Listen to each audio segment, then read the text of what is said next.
and I asked her about some terrible decision Congress made on health care costs. And she literally put her face in her hands and said, the lobbies, the lobbies. It became overwhelming, the money. American government is a military machine all over the world, plus a secret army, the CIA, whose job it is to overthrow governments that are deemed to be inimical to U.S. interests. And the CIA has engaged in probably about 100 regime change operations around the world since 1947. I've seen some of them with my own eyes. Literally, the CIA carrying off heads of government. When it comes to China, the view is the big battle is still ahead. And one of the reasons for some of the Trump people to say get out of Ukraine is not for rebuilding America, it's for the bigger battle ahead. Actually, John Mearsheimer takes that position, in not that he wants war, but he says Ukraine's a sideshow. The real issue for U.S. security is China. So we shouldn't squander our limited resources on a sideshow. The U.S. Actually was never really isolationist. So it's important to understand a little bit of the U.S. history.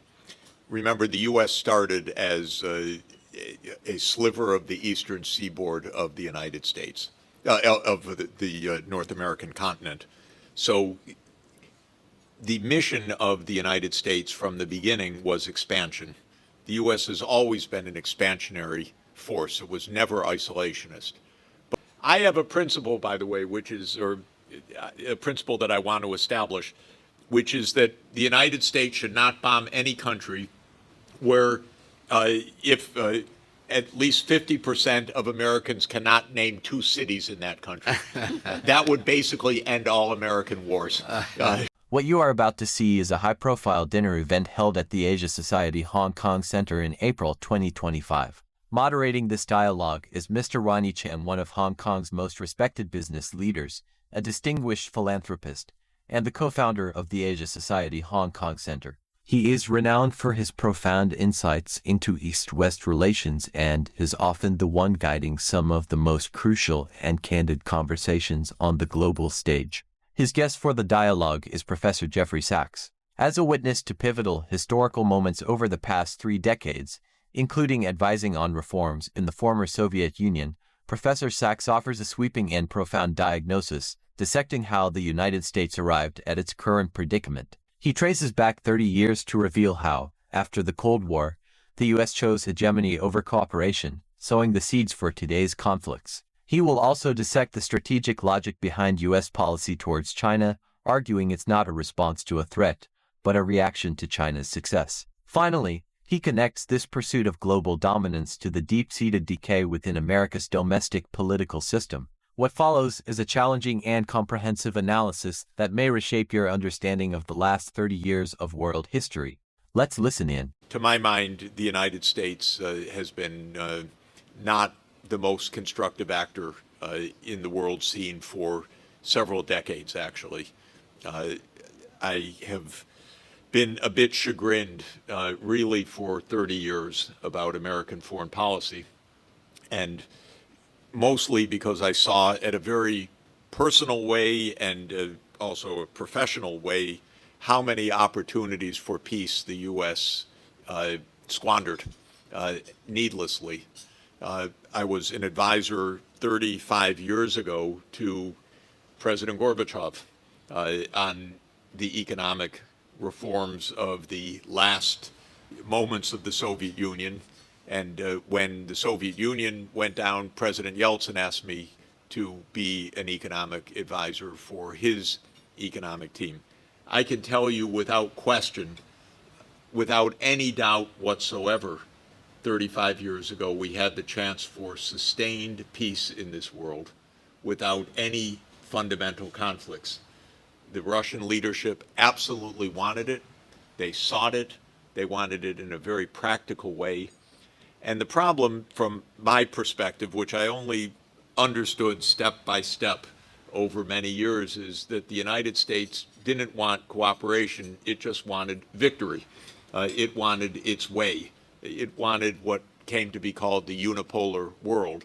The idea that with the Soviet Union gone and China not on anyone's radar screen back in the 1990s in geopolitical terms, the United States ran the show, so they thought. And I basically lived through professionally close up more than 30 years of the United States trying to run the show. And it has not gone well. It's been nonstop wars. It has been unnecessary provocations. In the case of Russia, I'm definitely a strong minority view, together with my friend John Mearsheimer, that what happened in Ukraine was basically provoked by the United States over many years. I saw a lot of it close up. The war in Ukraine could have been avoided easily on countless occasions. Right. It could have ended immediately in March 2022 because there was actually a peace agreement that was on the verge of being signed, and the United States stopped that too. So these are tragic mistakes of foreign policy. When it comes to China, I am of the view, for those of you who have happened to see me in one way or another on video, for example, I'm basically of the view that, let me just turn off my phone. I'm basically of the view that China's big mistake vis-a-vis the United States was to be too successful, and that China has not done anything, in my view, and I mean anything, other than what a normal major country would do to provoke the kinds of reactions and attitudes from the United States. That what happened in the U.S. was that with China's rise, starting around 2014, in a very methodical way, the United States came to view China as not only a rival, but therefore as an adversary, because it was a rival in scale, in success, in technology. And what the United States wanted was primacy, or hegemony, or unipolarity. And that all of what has happened is basically an American reaction to China's success. If you want to see that very well documented, I'm sure many of you know the paper, but there's a very, very clear, vivid explanation of American foreign policy in a paper in 2015 for the Council on Foreign Relations by Robert Blackwell and Ashley Tellis, called something like a grand strategy towards China, or a revised grand strategy towards China. And it spells out in completely vivid terms what has ensued for the past decade. Because what Blackwell, who was my colleague at Harvard for many years and a friend and a very smart person, but I disagree with him on the most basic point, what he writes in that 2015 paper is that America's grand strategy is primacy, and China's rise is therefore no longer in America's interest. This is an astounding idea. It's basically the idea that success elsewhere is disadvantageous for the United States.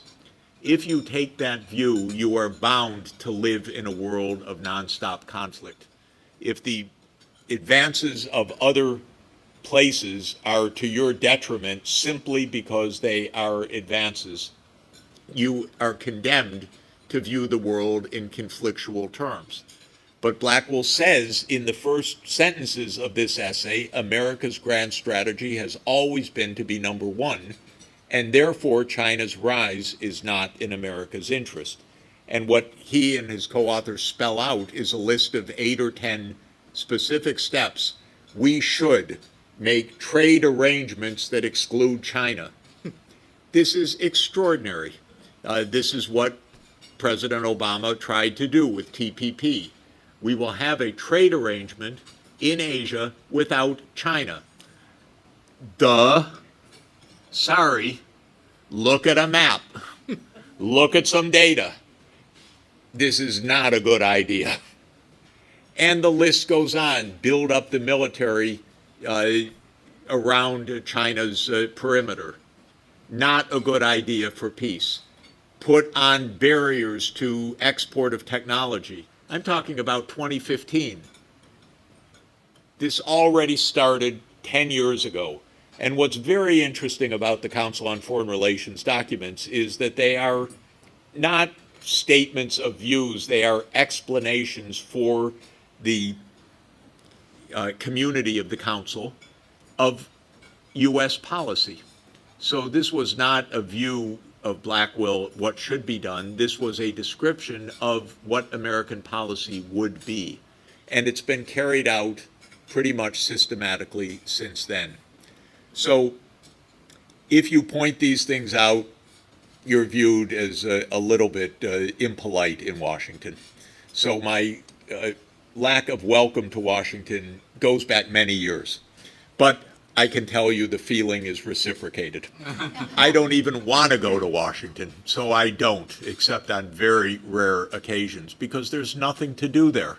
It's not constructive. You're not going to find answers. There's no one really to talk to. There is a view. Well, that brings us up to the current situation, because things are changing, but it's quite complicated how they're changing. I don't think they're changing in a stable direction or a stable approach. There's one thing that I very much appreciate of what President Trump is doing, which is to try to end the war in Ukraine. I think the war will end because it can't really continue without American support of Ukraine. And I believe, despite an administration that reverses policies by the hour, that there won't be a reversal of U.S. policy vis-a-vis Ukraine, because no segment of Trump's movement has any interest in putting more funding into Ukraine. And the fact of the matter is, while the early days of the Trump administration have been consumed with foreign issues, the next months will be consumed with domestic fiscal issues. And asking for more money for Ukraine would be deeply perturbing to a very unpopular fiscal agenda that Trump is going to push through successfully in the next months, and supporting Ukraine would prevent that from happening. That's the only part of the Trump agenda I like. So they don't like me, probably, although I have some friends inside the government and had friends inside the previous administration and the one before that and the one before that. But we're seeing in other parts of the world tremendous instability and lack of strategy. In the Middle East, basically, unfortunately, and to my chagrin, it is probably a doubling down of the U.S. Backing of Israeli mayhem, which I regard as a genocide, and I regard as absolutely destructive of peace in the region. But I don't see Trump changing that. It's still early days. He once did tweet something of me calling Netanyahu an SOB, and Trump posted that, and then there were headlines in Israel for about 3 days. What did he mean by that? But apparently not a lot, because in the last days we're back to Netanyahu's wars everywhere: war in Gaza, war in the West Bank, war in Lebanon, war in Syria, war in Yemen, and what Netanyahu wants is a war with Iran, which could be a world ender, actually. I don't think we'll go to war with Iran, but the Israeli mayhem is not being stopped by Trump. It's actually rhetorically being encouraged by Trump. So that's a big disappointment for me. When it comes to trade, I don't have to say more than Trump is uniting the world. because there is not a single place in the world that is satisfied with this new tariff regime, including inside the United States. It has succeeded in stopping the stock market rally and reversing it. It has succeeded in lowering automobile company share prices yesterday. I didn't check today, but down 5% yesterday when the automotive tariffs were issued. It's a completely ignorant economic policy as far as I'm concerned. We can talk about it, but I see no merit whatsoever on any count to the protectionism that Trump is trying to bring about. So there, the whole world is unhappy about it. And then when it comes to Asia, we'll discuss this, probably Trump and the administration probably want to avoid open conflict with China. Whether they are clever enough to do so, I'm not sure, but there'll be a lot of noise and instability. I'll make a prediction that is clear and therefore could be completely proved wrong soon. I don't believe there will be any grand bargain or any great agreement between the United States and China on anything for years to come, because I think the U.S. administration is too unstable for anything like that, because any serious agreements require consideration and strategy. I, for one, don't believe that we have any of that in Washington now. I think we have improvisation, no role of Congress, basically a one-man show, executive orders, mostly illegal, court challenges that are proliferating by the day. So I think it's a mess, not a strategy. Well, I hope that explains why I'm not welcome in Washington. I don't think I would let you eat too much, Jeff. Afterwards, Please. I'll take you to McDonald's.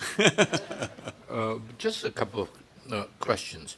So where do you think America is heading? I agree with you from my personal perspective that America has been more wrong than right in terms of its foreign policy for the last couple of decades. So where do you think America is heading? Let's not forget the domestic issues. And the domestic issue, I've written about this, that the United States cannot beat China. I'm trying to give them a few minutes to eat. The United States cannot beat China. China for sure cannot beat America. So it's not a matter of who will win. It's a matter of who will not lose. And if anybody loses, I don't think it will be because of the other party, but rather it will be because of the domestic situation. I don't know if you agree with that. So how do you see the America's domestic situation? After all, you are an economist by training, and of course you have gone into many other things. So tell us. The U.S. Does not have a functioning political system and has not had a functioning political system for 30 years or so. And this is very interesting. American society really has great strengths, many centers of capacity in business, in academia, in civil society. And so even though our political system has badly malfunctioned, the country has done okay for the last 30 years, other than troubles caused by directly these foreign policy disasters. But the country and the economy has gone on. Many important innovations have occurred. Many great discoveries have occurred in the academic community and scientific community. So you see a country with great strengths.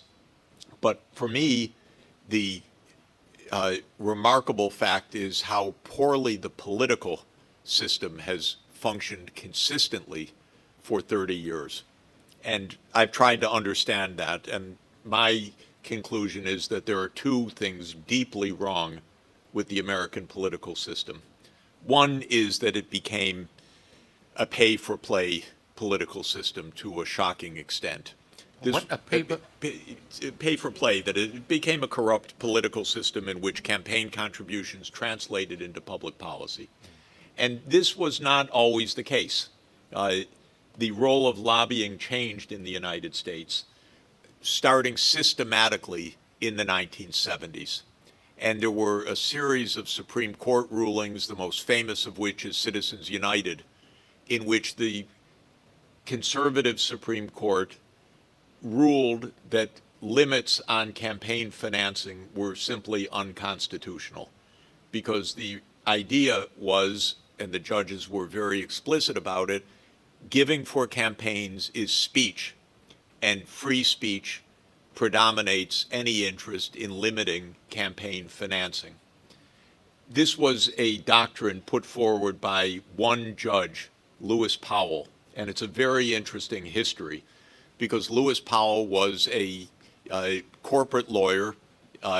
He worked with the U.S. Chamber of Commerce, and in the late 60s and early 70s, he said inside the business community, all of this environmental regulation and Ralph Nader and consumer interest groups, this is killing us.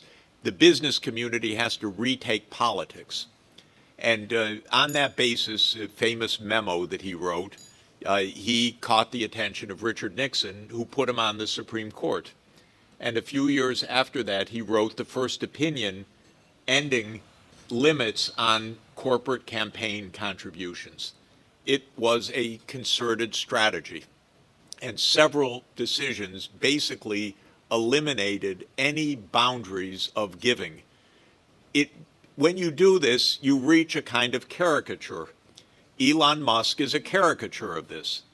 The richest person in the world who funds the campaign of the presidential candidate and who says to Congress, anyone that steps out of line, I fund opponents to defeat you. And so you can't get more vivid in the plutocratic element than having Elon Musk as your prime minister, which is his informal position right now. And this is how American politics really degenerated terribly over a 30-year period. I once was in the presence of a Democratic Party member of Congress, and I asked her about some terrible decision Congress made on health care costs. And she literally put her face in her hands and said, the lobbies, the lobbies. It became overwhelming, the money play.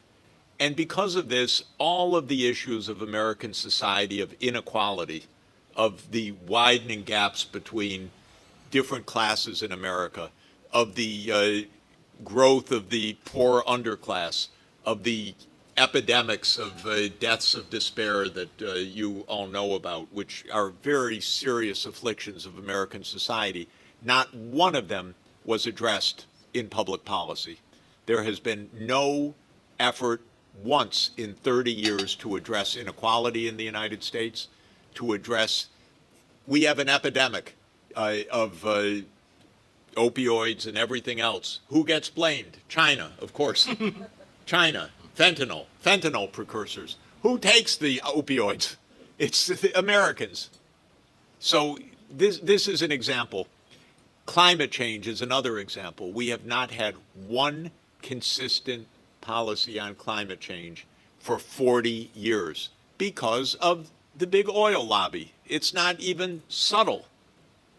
And there was a very humorous sting by a kind of Greenpeace organization which called the ExxonMobil lobbyist and said, we're headhunting, we think you could be senior position. And so they filmed the ExxonMobil lobbyist in a fake job interview, and they asked him, how do you operate? And he said, it's easy.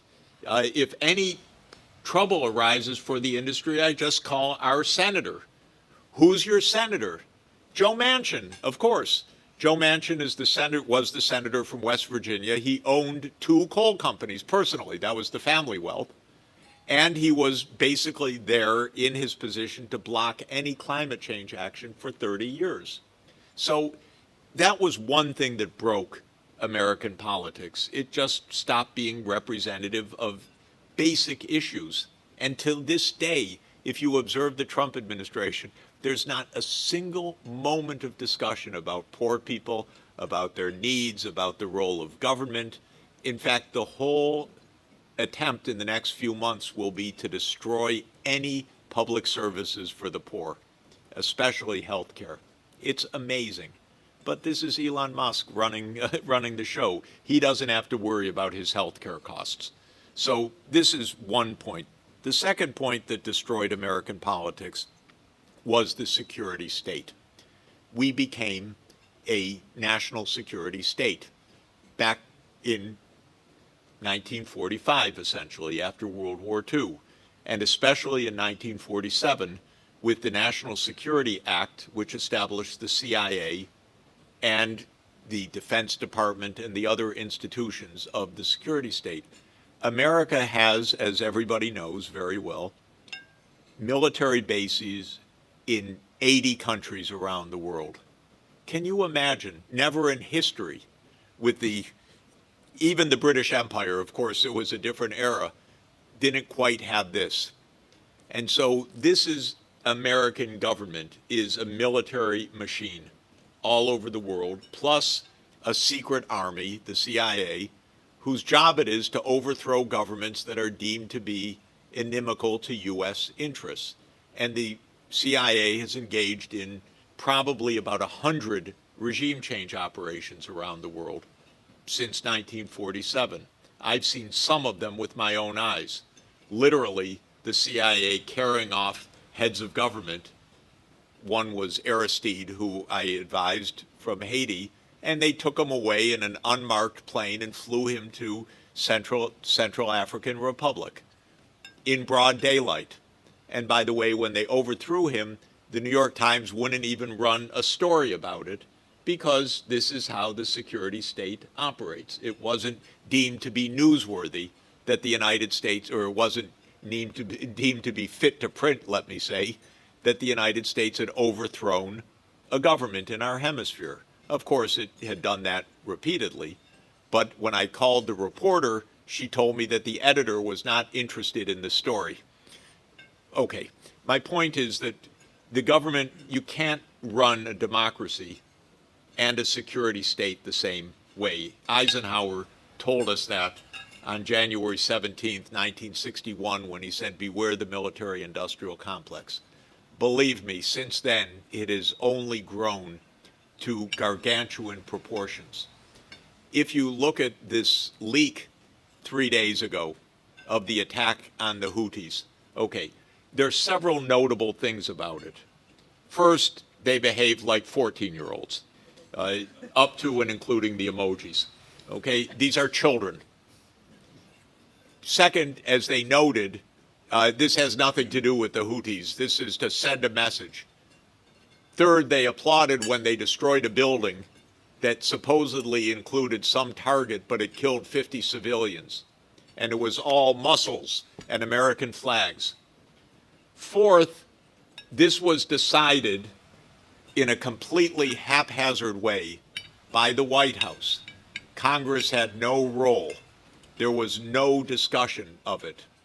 Fifth, the only thing that the politicians find odd about this whole episode, not the bombing of a country in which we are not at war, not the killing of civilians, not the fact that this was I can't use the right words because they're not proper for polite company, but not the way to do this.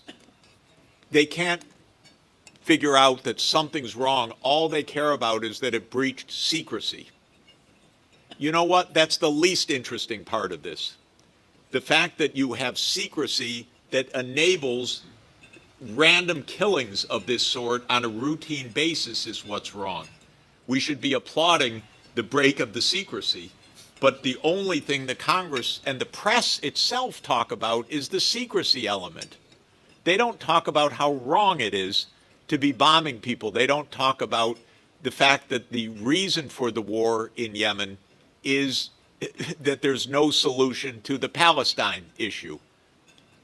No substance. just a war machine. So these, to my mind, are the two fundamental failures of the United States.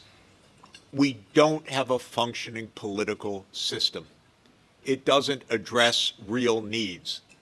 It enables one person to decide we're not part of the Paris Climate Agreement.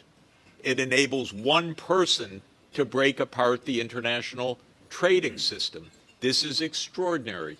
If you think about it, tariffs, by the way, under the U.S. Constitution, are the responsibility of Congress, because tax authority, going back hundreds of years in British constitutional rule, are in the domain of the Parliament or the House of Commons. That's where Parliament came from, which was to limit the tax authority hundreds of years ago.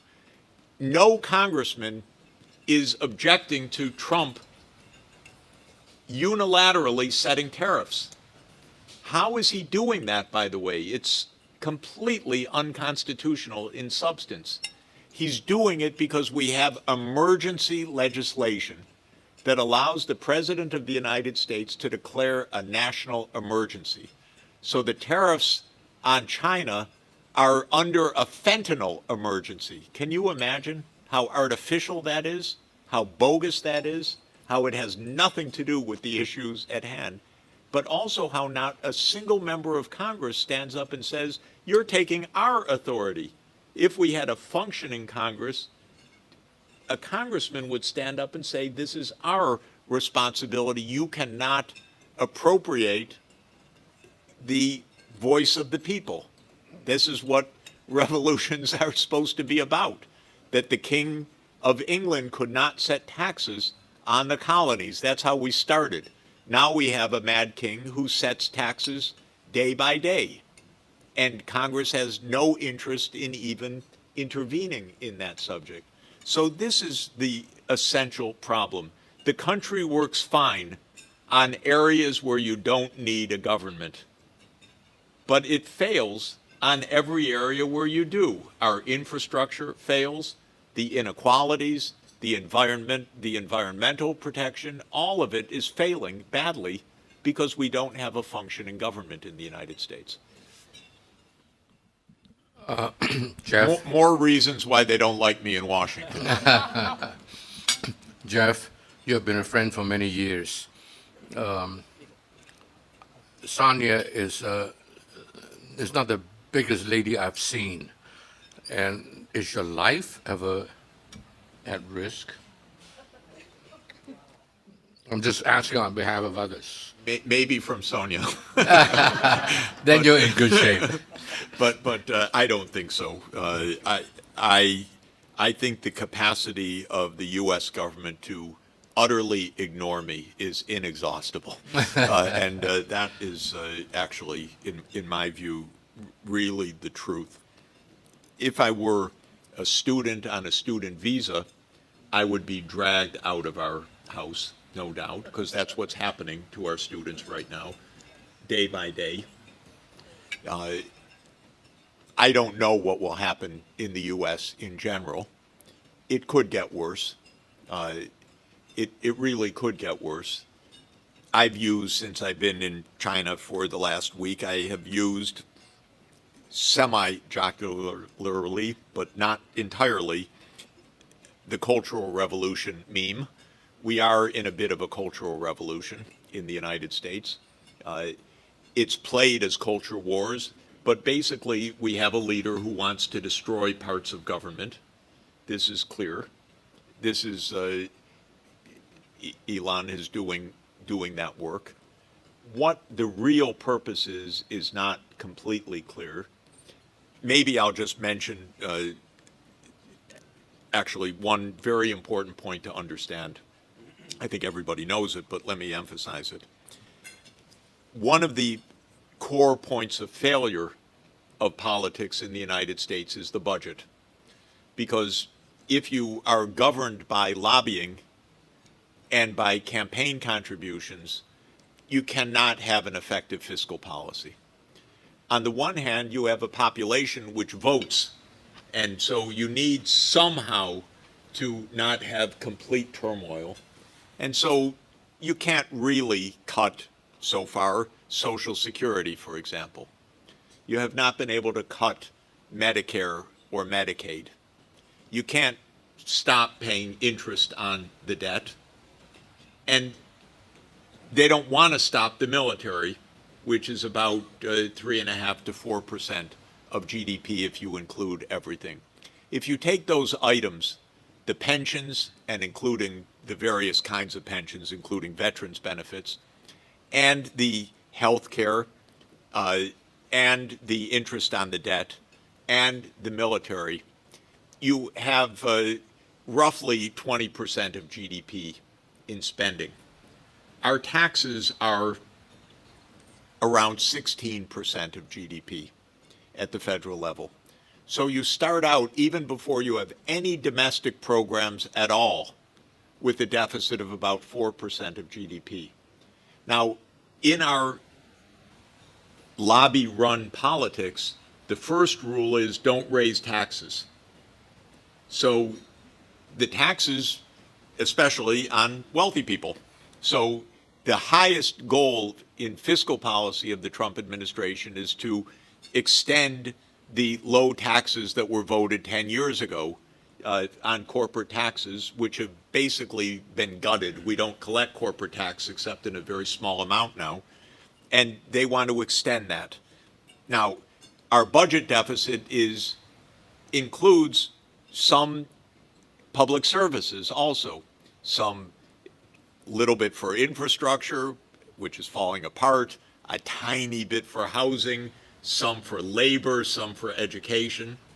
And that adds up to roughly another 3% of GDP if you include everything, the judicial system, the public administration, all the infrastructure, all the environment, National Science Foundation, everything except the military, the pensions, the health care costs, the interest costs, and a couple of other mandatory things.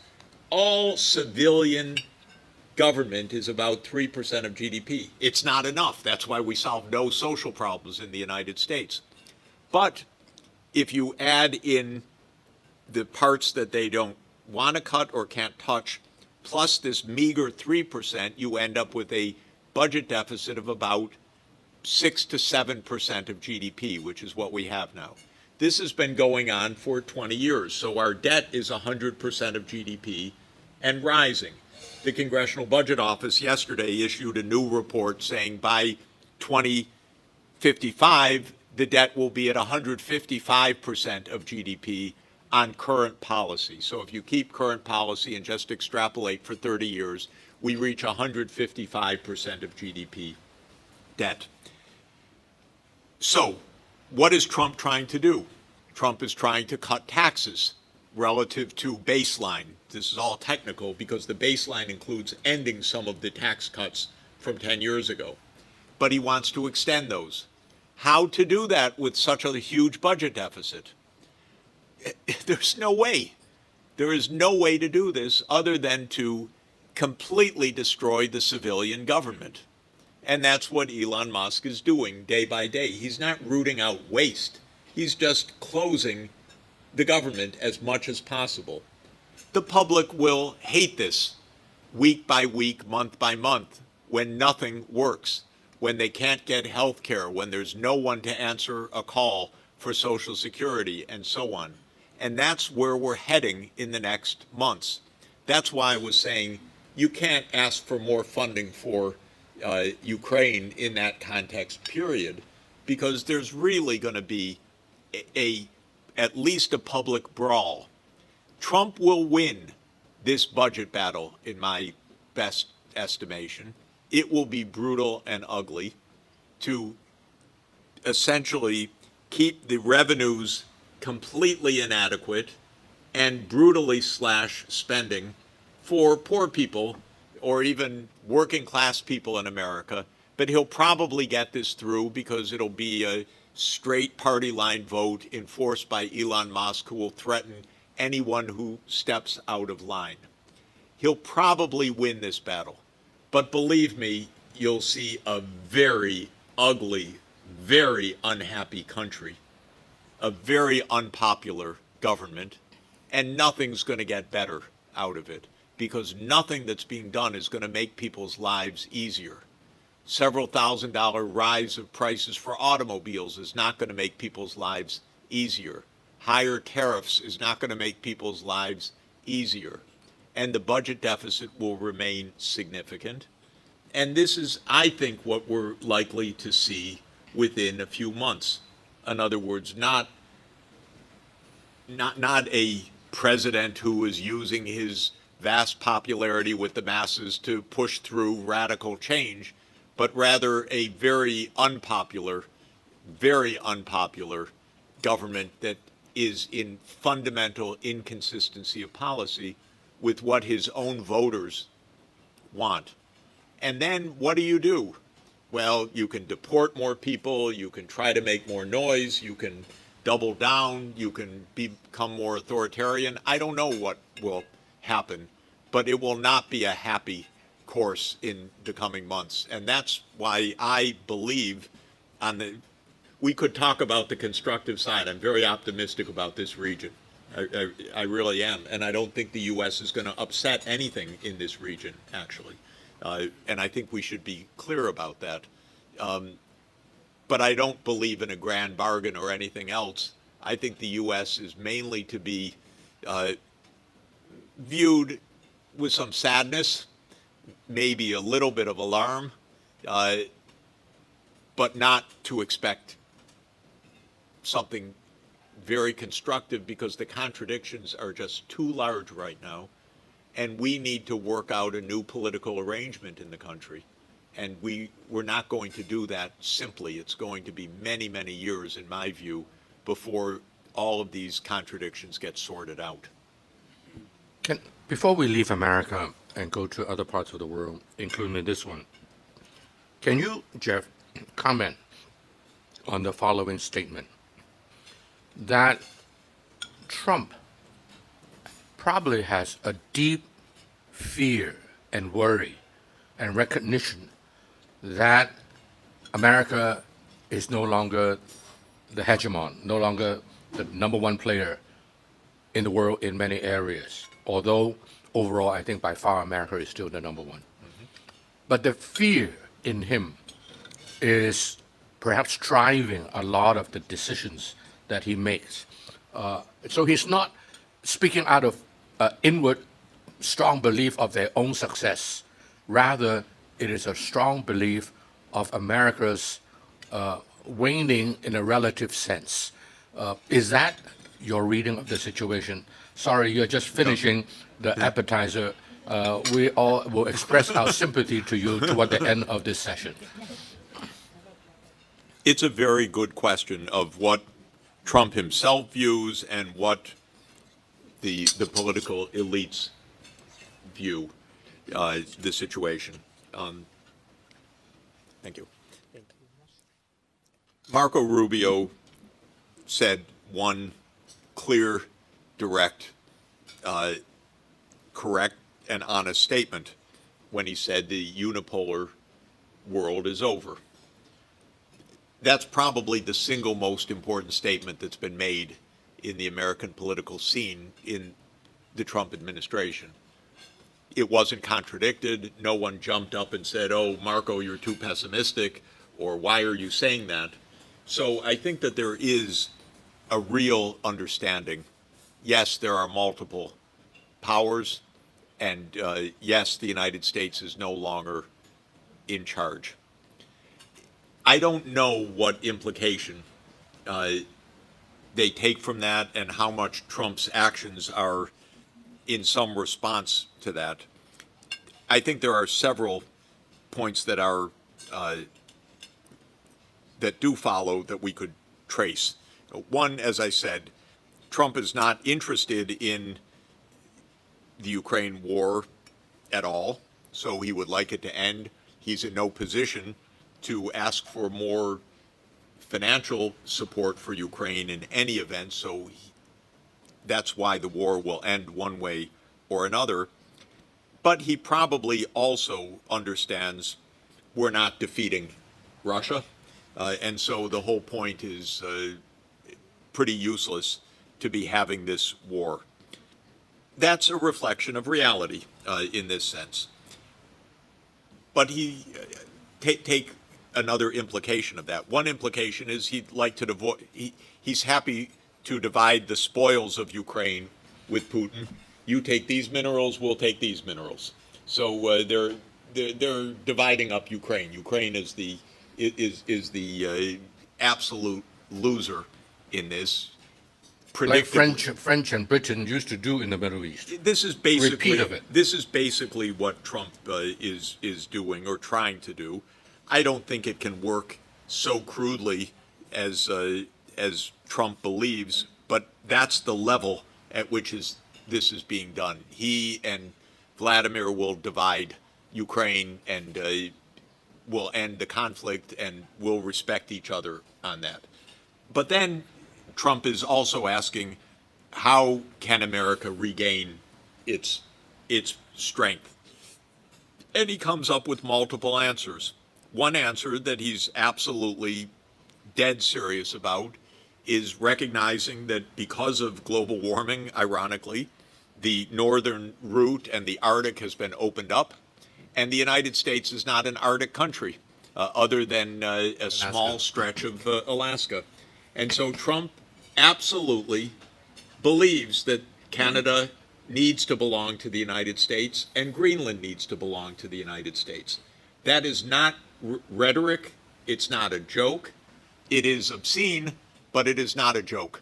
And the reason that he wants it is that the Arctic has become a strategic part of the world because it's no longer an ice-bound wilderness. It's now going to be central for international trade and resource development. And so that's where that comes from. So that's a kind of limited imperialism. It's a Western Hemisphere imperialism that Trump is actually trying to invoke. Again, I think the U.S. probably will militarily occupy Greenland during his administration. That's an invasion of Europe. I bet that it will take place. I don't think the U.S. will occupy Canada, but I do think that with the 50,000 people of Greenland, the United States may just decide it's going to take Greenland, and that's that. It won't stand. It won't work for the longer term. It will be a disaster, but it could very well happen. So that's one kind of response. Trump also, I'm sure, believes that the tariffs are necessary for America to restore its greatness in some sense. And probably what he has in mind is we don't produce enough steel and aluminum to build our arms industry and so forth, and we can't compete with China unless we restore basic heavy industry. So I think that is, he doesn't express it in a very clear way, and the tariff policy is an absurd way to approach this, and it's going to fail, but it's probably on his mind in the way you're saying, Ronnie, that this is part of the rebuilding process for the U.S. The problem that I have with all of that is I've never seen more illiterate economic policy. It's not even policy. That's a grandiose term for what passes as a thought process day by day. We have no institution in the United States asking the question about industrial policy or strategy. None. We have no planning agency. We have no NRDC, NDRC. We have no economy ministry. We have no institutional process thinking about America's economic future, because this is not how it's done in the United States. The only industrial planning we have in the United States is the Pentagon, and that's to build, F-35s and so on. It's not to do infrastructure or economic revitalization. So what Trump is doing is complete improvisation. You cannot run a $30 trillion economy on improvisation. but that's literally what is happening right now in terms of government policy. We don't even have congressional hearings where ideas are discussed, where experts testify. We don't have white papers. We don't have green papers. We don't have any process of thinking right now. We have edicts from the White House. That's a very strange way to run a country. Let me change the direction a little bit. I'm with you and John Schmeisheimer, by the way, that why should America protest in 1962 the Russian moving the weapons into Cuba? Why is that unacceptable? And yet now they are against Russia after Russia warned the West repeatedly not to move NATO 1 inch to the east, as Bill Clinton promised. So I have no problem with that. But what I do have a problem with is I am really impressed how that Donald Trump is able to, before the war of Ukraine ended, to become friends with Putin again and shake hands. I'm not so interested in the personal psychology of it, nor the social, political aspect of it. But what I am concerned is, what will that do to the rest of the world? What will that do to Russia? It's truly amazing, and other people dare not think certain things, let alone say it. And if you were to say it, people would say you are the craziest guy and stupid. And yet Donald Trump says it as a matter of factly, and nobody objects. Yeah. And being the president, he has the wherewithal to do a lot of things about it. And this is a brave new world that we are seeing. By the way, personally, I agree with a lot of things that some of the things that Trump is doing. But what is the cost of it? The international institutions are being totally ignored, if not damaged, wiped out. The rules, the rule-based society, which America loves to say, the rule-based society has no more rules because America is breaking it and nobody dare to say a word about it. And so is it worth it to do what he says what he's doing, which may have a legitimacy to it in some ways? I'm making my question longer so that he can finish his fish. So please comment on what I've said, many points. Thank you. You can finish it. No. Thank you. Don't let them take it away, though. It's very good. I agree.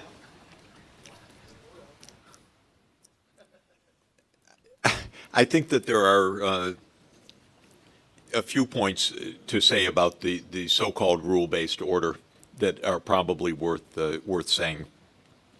I did a study last year with a colleague on comparing how countries do or do not abide by the UN principles and whether they vote with or against the majorities in the General Assembly, whether they join UN treaties or don't join UN treaties, and so forth.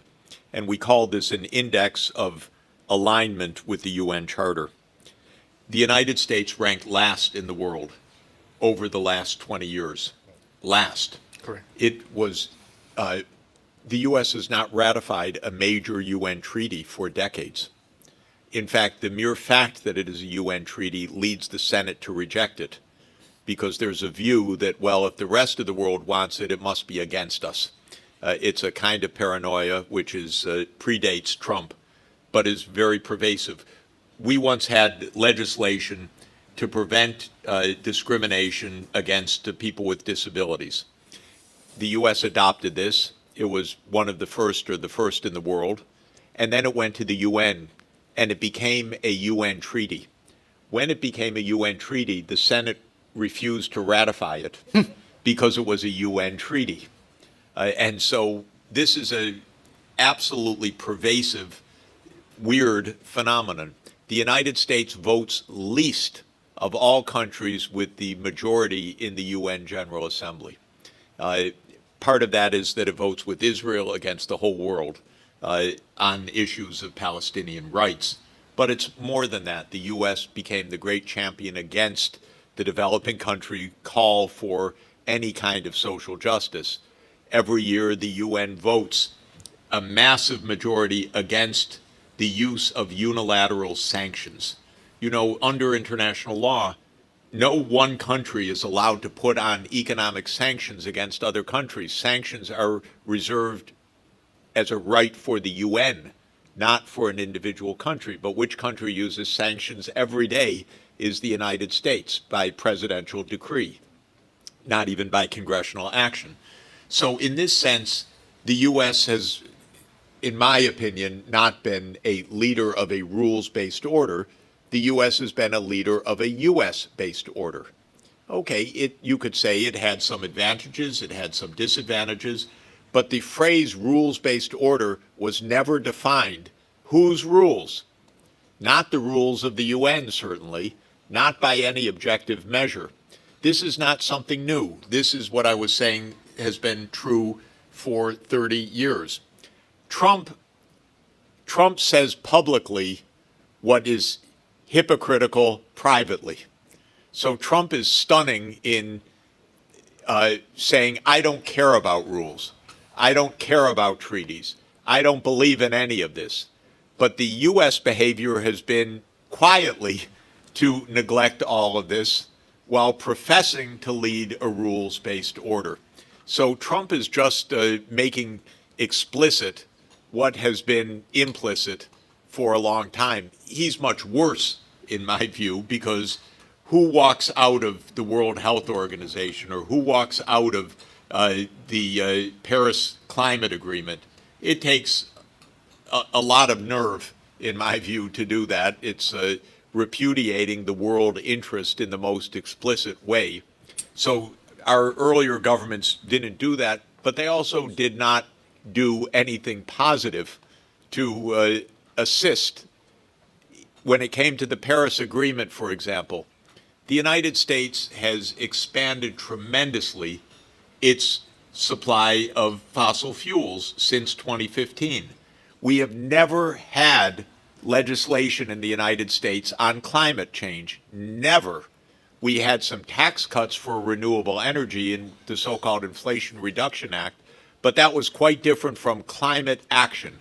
Congress will not vote climate action because of the corruption that I talked about before, because big oil is more powerful than renewable energy in the American political scene.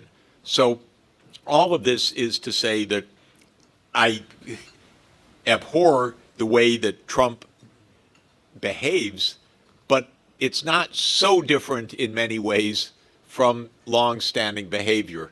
When it comes to Ukraine, that's a whole nother matter which we won't discuss at length, except I'll just repeat, I believe that the U.S. was the provocation. Ronnie said and explained, Russia didn't want NATO on its border any more than the United States wanted the Soviet Union in Cuba in 1962.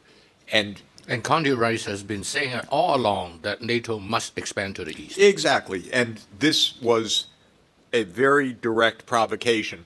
Look at how, by the way, if we want to talk about hypocrisy, the United States has military bases, of course, all over this region. And yet Hutchinson can't have a port in Panama. Okay, that's the double standard that gets us into a ridiculous amount of trouble. Because under the U.S. mindset, the Western Hemisphere is ours, up to and including Greenland and Canada, by the way. But all the rest of the world has been America's playground to do as it sees fit. The Middle East, anywhere. NATO enlargement, anywhere until Trump at least saying no on that. But in East Asia, still, of course, anywhere. My own view, by the way, I don't know whether it would be subscribed to here or not, but my own view, quite strongly, is the United States should stop unilaterally any armaments to Taiwan, period. And I say to do that for the safety of Taiwan. There's nothing more dangerous for Taiwan than sending Taiwan armaments, in my view. This is the same as happened with Ukraine. If you wanted to be friends with Ukraine, keep NATO away. And there's a famous adage which people know, which I and others repeat almost daily, Henry Kissinger's adage that to be an enemy of the United States is dangerous, but to be a friend is fatal. And Taiwan should be very careful. They're not careful. But this is the kind of thing where the double standard. Imagine if China were arming the Upper West Side of New York because we're against Trump. It would not go down well. And I think we should be very cognizant of this risk. Well, there's a few of you who have never been to this meeting. So they are asking a question which is unbelievable in this setting, and that is, will there be a time of Q&A? There's always a lot of time for Q&A. Good. So Jeff is not going to go home, sorry, Sonia, for quite a while. We know that. Thank you, Sonia. By the way, 20 years ago, so that you can finish your dessert, 20 years ago, I was invited by Mitch McConnell and his wife Elaine Chao to Kentucky, to their hometown. And the two of them drove me around personally and showing me this building, that building, and I had zero interest because Hong Kong has far more bigger buildings than in Kentucky. My only interest that day was to try to convince Mitch McConnell to start paying United Nations dues for America. And America has a habit of not paying. That's it. And that is truly amazing.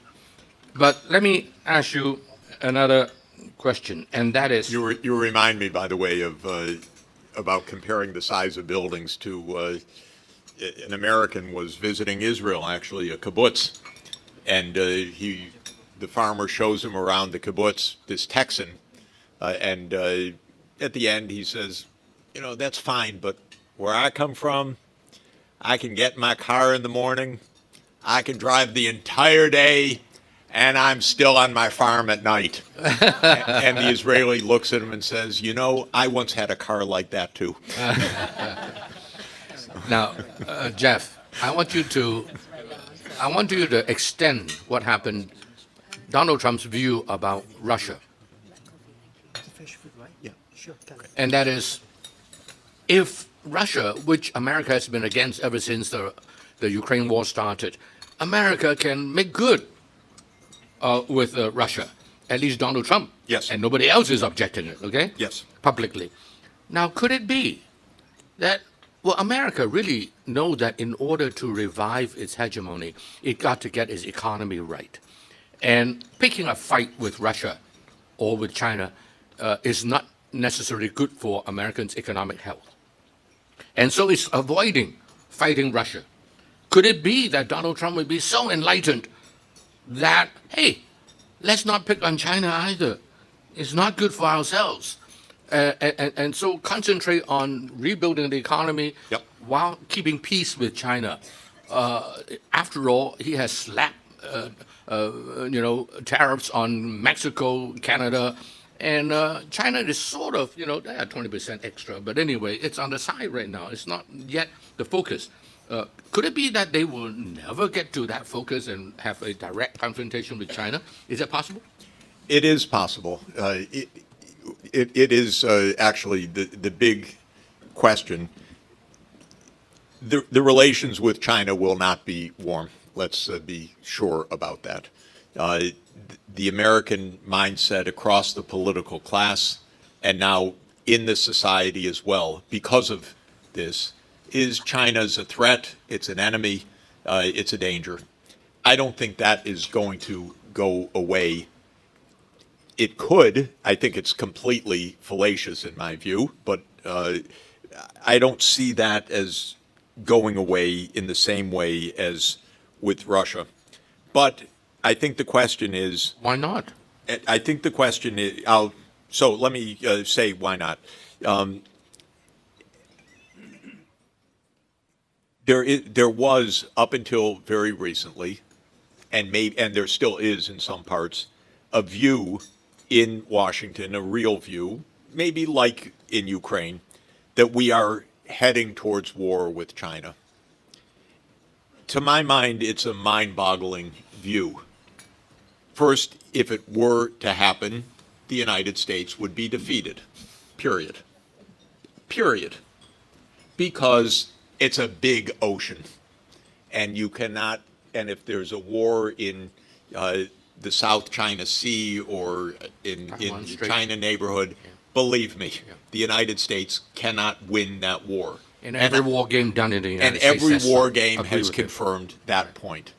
It's even more true with the advances of technology of the last few years, where everything is surveyed, including ships, and every ship is vulnerable to hypersonic missiles, and projecting power across an ocean depends on a navy, and it can't be done the same way as it could have been done 20 or 30 or 40 years ago, given technological change. So in my view, the whole idea is horrendous, not to mention the fact that it could easily lead to the destruction of the world. But there are still definitely parts of the American scene that want to project that there is quite possibly a war coming with China. Maybe it's to build missile systems. Maybe it's to justify the Pentagon budget. Maybe it's the belief that, yes, that could really happen. But that is not a small view in Washington. It got into our official documents in shocking ways. I was shocked when last year's naval strategy document of the head of the Navy said we must prepare for war with China. We must be ready for war with China by 2027. This was in print in the opening lines of this naval strategy. Just to even talk like this is so reckless and provocative in my view, but that found its way into many, many areas. So given all of that, and the fact, and one more thing to say about Ukraine in this regard. Why did Trump come to the view to not pursue the Ukraine war? Well, fundamentally because the U.S. was losing this proxy war. In other words, the U.S. tried. It wanted to see whether Putin would back down or not. It wanted to see whether the sanctions would be enough to destabilize the Russian economy. It wanted to see whether Putin would resist mobilizing the domestic population. It wanted to see whether the HIMARS and ATACMS missile systems would prevail, and so forth. All of that failed. Ukraine got very badly mauled. It's losing on the battlefield. It's expensive. It's a losing hand. There's no practical way to change that. And so Trump is throwing in the hand on that basis.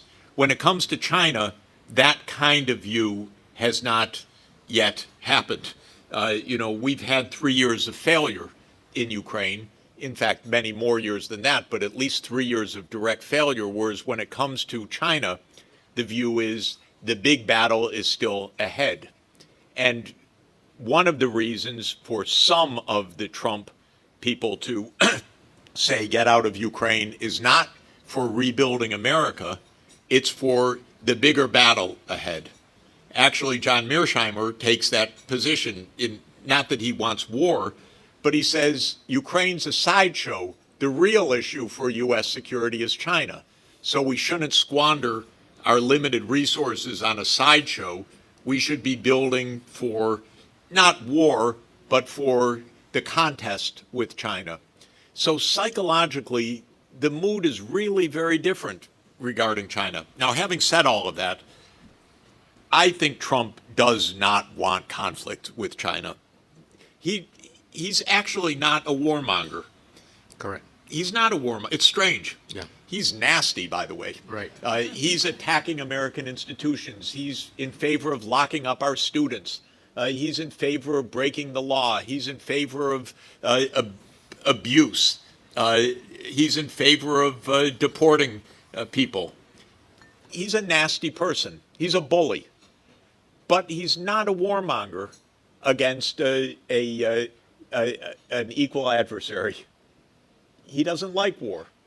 And so in this sense, it's possible to distinguish between an unpleasant economic relationship and threat, hostility, blame, and still say, and my good friend President Xi, and not view it in any personal level and not view it as warmongering.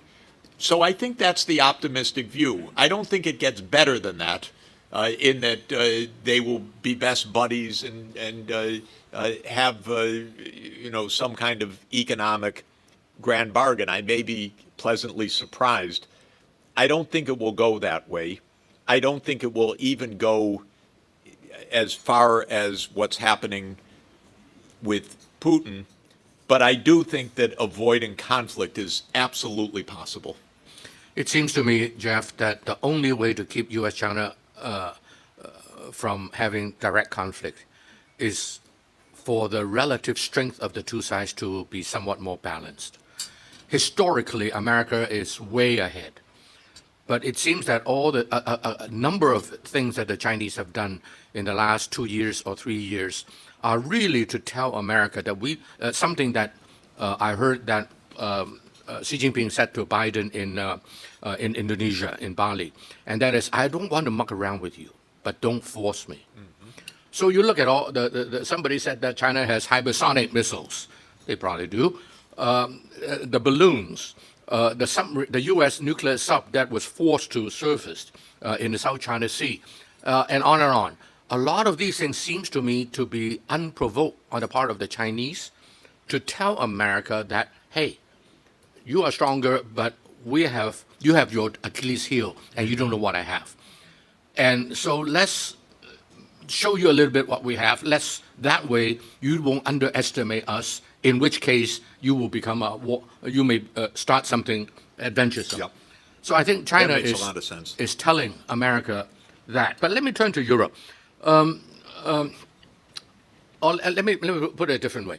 I was with 4 ministerial or sub-ministerial level friends from the Middle East in the last 18 months from 4 countries: Egypt, Saudi Arabia, UAE, and Israel. All 4 of them told me that America is no longer the dominant player in this part of the world. They are on the way out. And then I had Barroso, the European Commission former president, together with the former foreign minister of Spain, and then the former director general of the foreign ministry of France, all at my office for dinner a 2-3 months ago. And I said, as far as I'm concerned, America is also on the way out of Europe. I want to see what is their reaction. And their reaction was surprising to me: 0. Nobody had a reaction. That means they take it for granted. Yeah. And I bumped into your friend. Yeah. I think you must know him, a friend of mine of 20 years, Gutenberg, Katie Gutenberg, who became the defense secretary under Angela Merkel. And it was just a couple of weeks ago, we found ourselves in Abu Dhabi, and I said, what is Germany's position in this regard? They said, oh, as far as Germany is concerned, America is already long on the way out. Mm-hmm. And I talked to some local German people, average people, and they all know that the United States is no longer the dominant player. So it seems to me that America is really moving toward isolationism. At the same time, you have the Greenland thing. By the way, the Greenland thing, it seems to me, from what you have said, it's a repeat of Monroe Doctrine. Yes. Mm-hmm. Anyway, so Yes. so America is retreating. Do you see that America may be returning to its roots of isolationism, perhaps because of mistakes overseas, plus maybe more important, domestic problems? What is your take on that? The U.S. Actually was never really isolationist. So it's important to understand a little bit of the U.S. history. Remember, the U.S. started as a sliver of the eastern seaboard of the United States, of the North American continent. So the mission of the United States from the beginning was expansion. The U.S. has always been an expansionary force. It was never isolationist. But for the first 100 years, the expansion was across the continent of North America. That was imperialism, because there were many indigenous nations all across, and there was the Spanish, of course. And so the United States built an empire across North America. It wasn't called an empire, but it was effective. And it basically, by the way, unlike other empires, they didn't incorporate the nations, they destroyed them. So the U.S. was more genocidal than anyone else. The demographics were much more in favor of the United States rather than the native populations, which were beset by many demographic woes. And the U.S. exterminated virtually many of these populations. Okay, as soon as the U.S. reached the Pacific Ocean, it started its overseas imperialism. So there wasn't a break.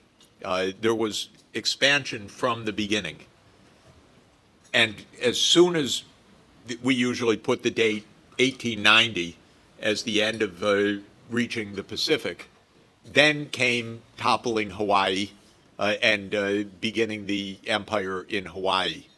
Then in 1898, on completely hokey circumstances, weapons of mass destruction in Havana Bay, we went to war with Spain, because they said Cuba is just ripe for dropping into the American empire, and we took Cuba and Puerto Rico and the Philippines. So that was the beginning of the American empire overseas. So I don't think that the U.S. was ever isolationist. In the 1920s, by the way, the Senate rejected America's membership in the League of Nations, and sometimes historians say that was American isolationism, but that was actually the opposite of isolationism. The opposition of Henry Cabot Lodge, who led the Senate revolt against the League of Nations, was that it would limit American discretion. We are an empire, and we will not be beholden to an international institution. So Henry Cabot Lodge was an imperialist who opposed the League of Nations because it called for international co-responsibility, and he didn't want that. He wanted American right of maneuver. After World War II, Roosevelt had a much more collective security vision, but we became the security state, and as I explained, our foreign policy was definitely interventionist, but usually in regime change operations and many wars of choice. So the U.S. is not isolationist, but it never, it didn't take on European powers until the 20th century, when it had become the biggest economy. And until several weeks ago, it didn't acknowledge any limits to its power. Now the question that we're asking is, given that Trump has acknowledged the limits of American power vis-a-vis Russia, will he do the same vis-a-vis China? I think the answer is probably yes. Then what will America do? It still has its expansionary fervor. It will try to beat up its neighbors in the Western Hemisphere. So it's a more limited version of imperialism, which is Canada, Panama, Greenland, too good to ignore, too easy to take. Of course, not really so easy as Trump thinks. The world is not quite as lawless. God help us if it becomes that way, but it's not as lawless as Trump imagines in his mind. This is not a real estate play in Midtown New York. This is the real thing, and Canada's not going down quietly.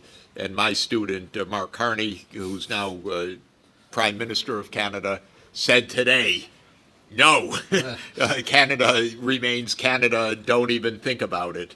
And I believe him, and I think he's going to probably remain Prime Minister also, in view of the upcoming psychological warfare that's going to come. So can America learn to play by the rules? That's a good question. This rule-based order only liked the rules that America made. And now the question is, can America play by rules that others make or that are made in a shared way? This is what we really need. We need a functional United Nations. We don't have it yet. Trump doesn't like the idea. There's even the fancy term now that they're sovereigntists, that the highest aspiration for a nation should be the right to do what it wants to do, which is a kind of three-year-old vision of the world, not the vision that we should all play by a common set of rules. So I think the United States is going to take some time to learn those basic ideas. As in many things, and I think all of you know it, America's much better than Washington. If you go to Middle America, these are not the views of Middle America. Middle America supports the UN 70% in most surveys. Middle America does not want wars. Middle America, wants kind of normal life. And so our political system got broken. We need to solve the political crisis so that our politics reflects the kind of mainstream, rather more pacific, not war-mongering of American society. All the wars America's been in have either been unpopular or covert. This is quite interesting. Americans didn't say bomb the Houthis. They don't know who the Houthis are.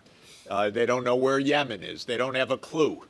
And Hegseth said as much in the signal. He said, nobody knows who the Houthis are. We need a story, he said.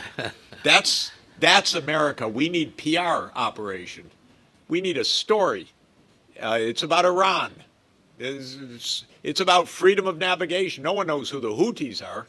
I have a principle, by the way, or a principle that I want to establish, which is that the United States should not bomb any country where if at least 50% of Americans cannot name two cities in that country. That would basically end all American wars, because Americans don't know any geography at all. So that is my solution for peace. That was a truly stunning and incredibly dense analysis.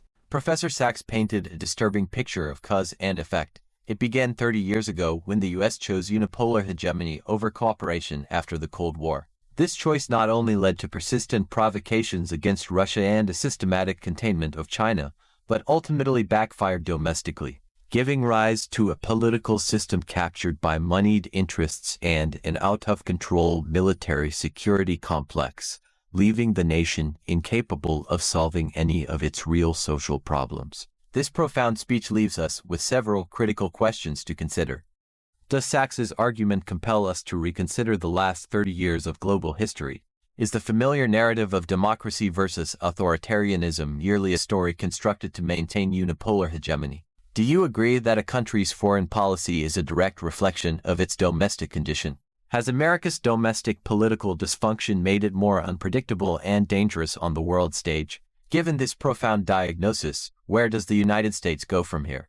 Can it reform from within, or is it headed for an even uglier and more unhappy chapter, as Sachs suggests? And what does that mean for the rest of the world? In Professor Sachs's analysis, what was the single point that shocked you the most? Was it the origin of the Ukraine war, the blueprint for U.S.-China policy, or his depiction of domestic corruption? We welcome you to share your perspective in the comments. Whether you agree with him completely or not, this was undoubtedly a thought-provoking talk. If you appreciate videos that offer this kind of in-depth analysis of global issues, please like and subscribe to our channel. We'll see you next time.